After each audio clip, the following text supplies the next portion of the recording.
Hi, welcome to Women's Radio 2, our new station that is in an effort to bring both the women of the cultural creatives and the men of good heart together. And today, my guest is Jeanette Ashworth. Did I say it correctly? Chasworth. Chasworth. And I got to fix it. Oh, here we I'm go. going to start Let's again. just start over here. Here we go. Yeah, okay. Chasworth. Chad. Chaz. Chad. Chas. Yeah, And I had it Chadworth. spelled wrong. So I'll put that there and make it a little bit easier. So my name was Chase and he was Butterworth. And he didn't want to make me Mrs. Butterworth. So Oh, it's how Chasworth. cute. Oh, that's very, very interesting. What a good story. Okay, doke. So now we're going to begin again. Yes. Hi, and welcome to Women's Radio 2. And I am Pat Lynch Barrett, and I have a fabulous guest with me today that I'm going to introduce in just a moment.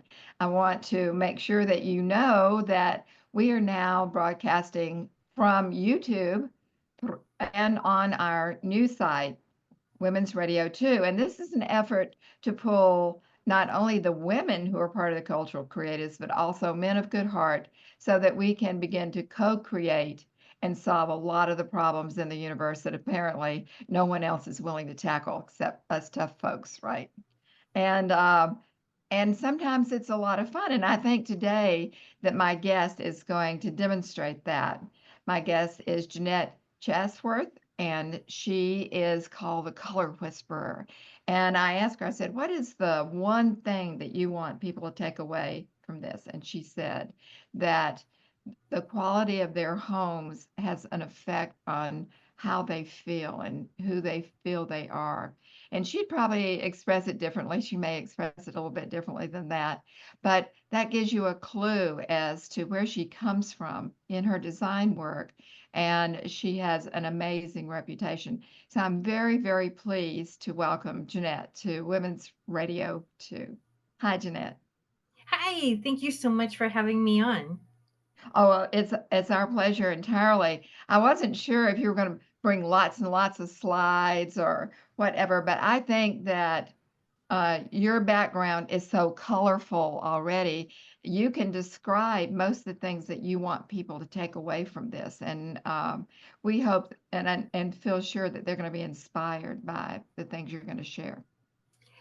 I would love to share. If I'm on a different device than normally, but if Zoom remembers, I do have pictures. So we can try to do that. We'll see. Well, why don't you tell us some of the things that you feel in your career have made a really big difference in your understanding about what you're after when you go to help someone with their home? So our home is a reflection of who we are. Really easy way to see how this works in our everyday life. You get sick or you get stressed out, you got a big project, and what happens? The dishes start piling up in the sink, the laundry starts piling up. We stop doing some of those daily things. And then you get to a point where like the house is so messy I can't think. And it's true. Because then once you say, you get to that point, you're like, okay, I'm going to make the time. I'm going to start on the dish pile. I'm going to start on the laundry. Now, for everybody, what that pile looks like that's too much is different. For some people, it could be as small as one spoon on the counter. For some people, it's, my sister, oh my God, I went over to her house one day and it looked like something out of Dr. Seuss. It was 3 feet high. I'm like, how did you do that? But Yeah, how'd you anyway, get up there to put that last dish up there? most people are somewhere in the middle, once the sink gets full. But, um, we all have that tolerance level. And you start cleaning the dishes and then you start doing the laundry and then you start on a couple other piles. And as you do each one, you start thinking clearer. And so, what happens when you are in, I get a lot of people who are in a lot of state of flux. So, maybe um, it might be a divorce, it might be a case where their husband has died, it might be a case where their parent has died. And it could be empty nesters, it's a new house. And in each case, you're recreating who you are. And the home is where we create that. So everybody can associate with, oh, I need a new hairdo. Like I just something sticky. I need a new hairdo. I need a new makeup. I need a new dress. I need a new outfit, right? And then you go and you do that and you feel like a new person. You know, you're strutting your stuff and it feels good. Well, the home makeover is like that times 1,000 because, you know, the new outfit you're wearing for a day, you know, maybe several days, but you're wearing it only a day at a time. Your home can make you feel as great as you do in that perfect outfit if you let it. Your home has the power to work just as hard for you as you work for it. But what happens is a lot of people, they stay with bland and boring and they don't let the house express them. And so, oh, well, you know, right now it's beginning to fade a little bit. But when COVID hit, everybody wanted white everything because we needed to feel clean, right? We assumed Right. white with clean and fresh. And everywhere we looked, we were being told, you're dirty, you're dirty, you're dirty. So having things white and fresh made us think that we were clean. And now Good point. we are exiting that. Greens are coming back in. Well, it's Yes, interesting. I noticed that. Yes. So here's what's interesting too. So green helps you people deal with emotions. Now, during COVID, there was a lot of emotions. We've all lost friends during COVID. During this last election, there was a lot of emotions. And I think that just in general, we all need that emotional healing. Green helps us deal with change. And every Oh, single one of us had change during COVID, we whether, sure did. right? I mean, in whatever way it needed to manifest for you, it did. And so it's interesting that the green has come in because it's helping us deal with whatever those changes are. It's helping us. It's a calming color. It's a very healing color. And after things were so intense, we need something calm. We Yes, need true. to calm those nerves. We need to calm those emotions. And it's not just we're making the emotions go away because that's not what it does. It helps transmute the emotions because we want it to go through the process of, you know, of healing it. You don't just push it down, that doesn't heal anything. It allows it to deal with the change and transmute those feelings into something better. So, how do you start working with individuals in the home, whether that's one or many people? How do you incorporate everybody's different personalities and their own likes and dislikes, and their maybe one person is able to tolerate a lot of messiness and another person is not. How do you work with all that? Sure. So, one of the things I do is I help people discover what their style is. Now, that doesn't mean, oh, you know, you're boho chic, you're, you know, your farmhouse, you're this, you're that. I don't use those labels. What I do is I help you discover what your palette is. And each one of us has shapes, styles, and textures that fits our personality. And every person is going to have a different blueprint, shall we say. And so my job, first of all, is determine what is the house's personality style? What is each person's in the house personality style? And I get that, first of all, I just do a tour of the house. I get more in that 10 minutes, 5 minutes, than I could spend in an hour talking to them. Because most people don't know what style their house is. That's not their job. Right. They don't know. They're not taught that. That's my job. They don't know what the style is of what they have in their house. But you know, I also do healing work, and this is an interesting thing where what always needs to come up comes up. So Mm. as they give me a tour of the house, it never fails that the right words that I need to hear are said. I'll give you an example in a minute. So what I do is I look around the house and I see, okay, what is in energy with these people and which isn't. and I see what they've been living with, and that tells me a story too. And sometimes, oh, great Aunt Sue left this to me and I have to keep it, or, oh, my mother gave, we got that when we first got married. I really don't care. There's always a story. There's always a piece with a story. Mm-hmm. And so I combine all of these. So how do I decide what is what? I want to make sure that each person and the house has an element that works with their personality. It's like creating harmony. I always said I love literature, and I feel like I'm using the home to tell a person's story. So if it's his office, it's his office. Don't touch. Whoever cooks, they win. You know, if it's a kid's room, it should be more the kids. Now there's sometimes they need to be pulled back a little bit, but it should be a kid's place to express their personality. In the public rooms, it needs to have a little bit of everything. Just like in a good book, each character has its highlights, and Mm-hmm. sometimes it's supporting and sometimes it's the main character. Sometimes, but we want to make sure we have a feeling for each character. What are some of the things that people tell you after you've completed the work? What are you hoping to hear from people? So they're just so happy. Like I get a lot of comments like, "Oh, I'm sleeping better. Oh, I had no idea how much this would transform me. My relationship is better." I get that a lot. I do tend to get a lot of people too who are single and they're finding their way again. So they're starting to date again. They're starting to live life again. They come to me kind of at the fourth stage of grief, and I'm helping them into acceptance and to start to fly. So it's really beautiful. I get a lot of comments about just how restful they are. I have one client, we did her home, and she says, "I'm just so happy. I'm just so happy." I still get Christmas cards from her. It's been 10 years. I'm so Oh, happy. I'm so happy. Thank you for doing my house.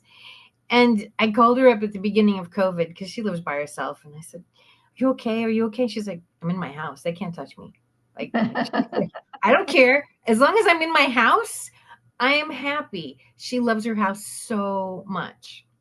can you imagine how those people in California must be feeling? That so My many have heart is broken. lost I mean, it. I'm near it. I've seen some of the destruction, and I can see the flames from my porch.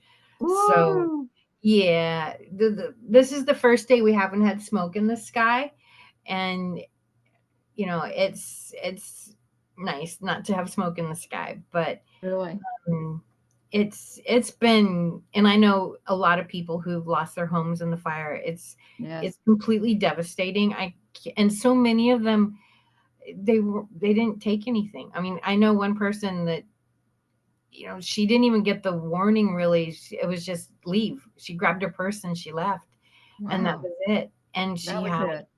yeah, and she worked from home. Fortunately, she had like an ADU that her business was in, and there was a pool right before it. So I think the pool saved the ADU, and Wow. so they didn't lose all of their business. They make jewelry, and there was a lot of their work, and they were preparing for a show, so they did lose a lot of jewelry, but they didn't lose all of their supplies, so that's good. But it's completely devastating, and the people who have been hit by it, they're just, I've talked Shell to, shock. they're just shocked, and they're like, the first thing is we need a place to live. Like, I can't accumulate anything because we don't have a place to put it. and Right. and that's all they're focusing on right now is they're getting a lot of help. They're getting a lot of help. They've got donated clothes. There's a lot of volunteering. There's a lot of donations being given. That's I'm very impressed with how people have rallied to help them, and really yes. has been wonderful. And I've seen a lot of GoFundMe's, and the GoFundMe's Yes. are significant numbers that people feel confident. you know it's not it's not going to make them rich or anything, but it gives them a place to start over, and that's really good. Well, that's great. Well, I know for the most of us, fortunately, have not been subject to such terror, but maybe we terrorize ourselves to a certain degree. Absolutely. What what would you what are some of the things that people do that really in their home that does not work for them? I know I was reading through some of the things that you've written, and part of it is that you help people decide on what is clutter, what needs to go, what you really want to have stay. But before they get to you, what and right now, so that people can start their year off a bit better, what kind of suggestions would you give to most people? Like, what should we make sure that, which corner should we look around here? Well, I mean, declutter is a big one. Not having the right colors in your home is a big one. It can truly drain you. It really can truly drain you. And I've had clients call me, we don't ever use this room because it just drains us and we don't know what to do. I had a client years ago, and this really made me truly, it was towards the beginning of my career, and it really made me say, wait, there's a lot more to what I'm doing than just colors. So I went into this lady's house. We were working on her, we did a tour of her house, and we went in the master bedroom, and there's a twin size bed in there with mom and dad's. And I looked at it and I said, what's this about? And she said, well, my 9-year-old's still having nightmares over the 9/11 tragedy. This is 5 years after. Wow. And I said, this is, let me see your bedroom. And so we went in her bedroom, and mom had done a nice job on creating a fun little carousel room for her kid. She wanted it to be a little princess room, and she'd done some fun things. And I have to say, it looked nice. But this is where I tell you the right words always come out. She happened to mention to me her daughter's dyslexic. So what mom had done is there were these stripes on the wall about yay wide. Well, they looked like the towers did because to this little dyslexic girl, they looked like this. So it looked like the towers right before they fell. Right. So no wonder she can't sleep in there, and no wonder she's not over 9/11. Wow. Sometimes it not only takes another set of eyes, but eyes that are trained to see things like that. That is really, really remarkable. And I can hear exactly what you're saying, and I would not have thought of that.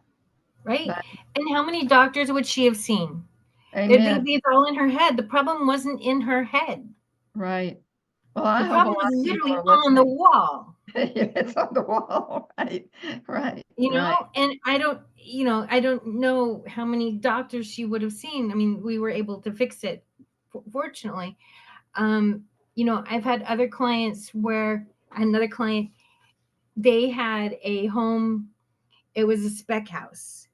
And after 20 years, they decided that they were going to make it theirs. And so everything was painted white. Now, one of the biggest myths of all the time is that white makes everything look bigger. It's not true. What makes a house look bigger is how much light the color reflects. Uh-huh. I can't tell you how to see that. I only know that I see that. If you don't see it, I don't know how to explain it. But this is what is true. You can have dingy, dirty, white walls, and you can have white walls that suck the light out of a place like crazy. And it can make it look dull and dingy, and it can literally suck the light out of you. And so these people, on their personality type, they needed brighter colors. And so I found this very pretty yellow. It's kind of a goldy color. Well, it wasn't like yellow. It was very sophisticated yellow, right? And we painted the downstairs, and everything else was white. This is the first thing they painted: their living room, their hallway, their dining room, family room, and it was all this color. And I got a call from him. And he hadn't really cared about the design, but he called me. He's like, Jeanette, I can't believe how much bigger my house looks. I can't believe how happy my house makes me feel now. So that's the other thing, is a lot of people sit there and go, well, I don't know what to do, so I'm just going to do white. Oh, I read in this magazine I should do this color. And I've got a picture on house, and I've gotten several requests. What's this color? What's this color?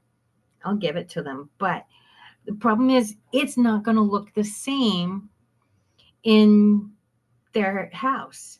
Every room is going to look a little different because of how much light it gets. So when I tell people, if you're putting samples up on the wall, don't just look at the little swatch. Go get the sample, paint a big swatch on the wall. If you don't want to do it, put it on a piece of paper. They have lots of things you can paint on now, and then you can tape it up to your wall. But put it in several spaces, because that wall color is going to change dramatically from one side of the room to another. Right, right, right. And it's when you have it all together.